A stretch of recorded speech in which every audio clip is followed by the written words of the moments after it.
ഇന്നത്തെ ഉച്ചയൂണിൻ്റെ കറികളെല്ലാം അടിപൊളിയാണ്. അപ്പോൾ അതുകൊണ്ട് തന്നെ ഉച്ചയൂണ് കഴിക്കാൻ വേണ്ടിയിട്ട് ഭയങ്കര വെയിറ്റിംഗും ആയിരുന്നു. അപ്പം ഇന്ന് എൻ്റെ ഫേവറേറ്റ് എന്ന് പറയുന്നത് തേങ്ങ അരച്ച മീൻകറിയാണ്. തേങ്ങ അരച്ച മീൻകറി എന്ന് പറഞ്ഞാൽ നല്ല മണമുള്ള ഉണ്ടമുളക് ഉണ്ടല്ലോ, അതൊക്കെ ഇട്ടിട്ട് വെച്ചിട്ടുള്ള അടിപൊളി കറിയാണ്. വറ്റപ്പാരയായിരുന്നു മീൻ. അപ്പം ഇങ്ങനെ വെയിറ്റ് ചെയ്തുകൊണ്ടിരിക്കുമായിരുന്നു മീൻകറി ആവാൻ വേണ്ടിയിട്ട്.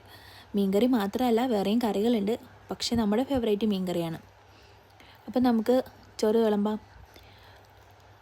അപ്പോൾ വാഴയിലേക്ക് നല്ല ചൂടുള്ള ചോറ് വിളമ്പിയിട്ടുണ്ട്. ഇതിലേക്ക് നമ്മുടെ അടിപൊളി മീൻകറി ഒഴിക്കാം. മീൻകറി ആണെങ്കിൽ കുറച്ച് കൂടുതൽ എടുക്കുന്നുണ്ട്, ചോറ് ഇങ്ങനെ മീൻകറിയിൽ കുതിർന്ന് കിടക്കാൻ വേണ്ടിയിട്ട്. പിന്നെ വറ്റപ്പാര ആയതുകൊണ്ട് നല്ല ടേസ്റ്റുള്ള മീനുമാണ്. മീനും 2 എടുത്തിട്ടുണ്ട്.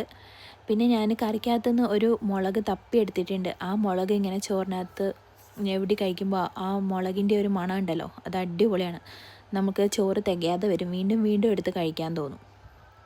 അപ്പോൾ മീൻകറി വിളമ്പി. അടുത്തത് ഇനി നമ്മളുടെ ചെറുപയറും മത്തനും ഇട്ടിട്ടുള്ള ഒരു ഉടച്ച് കറിയാണ്.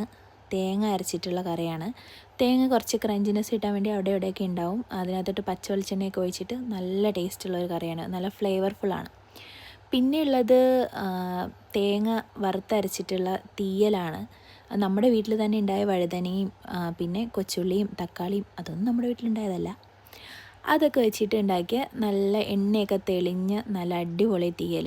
പിന്നെ നമുക്കുള്ളത് കാന്താരിയും നാരങ്ങയും കൂടി ഇട്ടിട്ടുള്ള വെള്ള അച്ചാറാണ്. മുളക് പൊടിയൊന്നും ഇട്ടിട്ടില്ല, കുറേ ദിവസമായതുകൊണ്ട് നല്ല ഇങ്ങനെ എന്താ പറയുക, നല്ല ഉപ്പും പുളിയൊക്കെ പിടിച്ചിട്ട് അടിപൊളി അച്ചാറാണ്. അപ്പം നമുക്കിതെല്ലാം കൂടെ കൂട്ടി കുഴച്ചിട്ട് അങ്ങോട്ട് കഴിക്കാം. അപ്പം മീൻകറി എടുത്തു, തീയലെടുത്തു, ഉടച്ചറി എടുത്തു, പിന്നെ കുറച്ച് നാരങ്ങ, പിന്നെ ആ ഒരു കഷ്ണം മീൻ, എല്ലാം കൂടെ അങ്ങോട്ട് കൂട്ടി കുഴച്ച് മിക്സാക്കി കഴിക്കുമ്പോൾ ഉണ്ടല്ലോ, ആഹാ അടിപൊളി ടേസ്റ്റാണ്. വായിലിങ്ങനെ പല ഫ്ലേവർ വരും, ഉപ്പും പുളിയും എരിയും എല്ലാം കൂടെ ചേർന്നിട്ട് ഒരു അടിപൊളി ടേസ്റ്റാണ്. പിന്നെ നമ്മുടെ പാത്രം കാലിയാവുന്നത് അറിയേയില്ല. അപ്പോൾ